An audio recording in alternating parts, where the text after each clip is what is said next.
তোমরা এতদিন বলছিলে তোমার টিলার টিলার নাগা এলাকা কখন ভাঙছে কিন্তু তোমাদের বড় বড় স্টেশন কি কি আছে?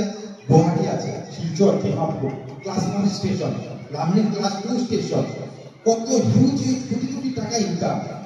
হেডকোয়ার্টার হবে লামডিংয়ে। আর কত তোমরা হেডকোয়ার্টার লামডিংয়ে করার পর লামডিংয়ের জন্য কি করলা তোমরা? প্রতিবাদটো হল আমার রেলওয়ের পৰা এভিকশন নোটিছ দিছে, তাৰ কাৰণে শান্তিপূৰ্ণভাৱে আমাৰ অভিভাৱক আৰু ষ্টুডেণ্টৰ যৌথ প্ৰচেষ্টাত এই প্ৰতিবাদ সাব্যস্ত কৰিছে। চৰকাৰী বিদ্যালয় হয় আৰু এইখিনি স্কুল আমাৰ 1953 এস্টাবলিশড। প্রতিবাদটা করা হচ্ছে যে আমাদের স্কুলের বয়স হলো 1953 সনে স্কুলটা স্থাপিত হয়েছিল। প্রায় 70 বছর পার হয়ে গেছে। এই স্কুলে আমিও পড়েছি, আমারও এখন 40+ বয়স। তো হঠাৎ স্কুলটাতে এভিকশন রেলের থেকে নোটিশ দিয়েছে যে স্কুলটাকে এভিকশন করা হবে।